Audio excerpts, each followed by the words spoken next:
শুভ সকাল। আসসালামু আলাইকুম। আমার নাম সূর্য। আমি ক্লাস 1-এ পড়ি। আমি পড়ালেখার পাশাপাশি একটা খামার দিব। মামা আমাকে খুশি হয়ে একটা কবিতা দিয়েছে, সেটা আমি উড়াবো মামার কবিতার সঙ্গে। দেখাও, কবুতরটা দেখাও কিছু করে। ঘুরাও ঘুরাও, মাথা ঘুরাও, মাথা ঘুরাও। অনেক সুন্দর। পরে আমি এই কবিতাটাকে আমাকে মামা খুশি হয়ে দিবে। কবিতাটা আমার যে কবিতার যত্ন করি, তার জন্য আমাকে এই কবিতাটা দিবে। আমি পড়ালেখার পাশাপাশি এগুলো নিয়ে ব্যস্ত হব।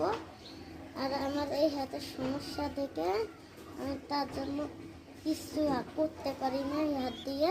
তার জন্য আমি কবিতার বলা শিখতেছি মামার। সালাম দাও। আসসালামু আলাইকুম। সবাই ভালো থাকবেন। সবাই ভালো থাকবেন। খুদা হাফেজ। আল্লাহ হাফেজ।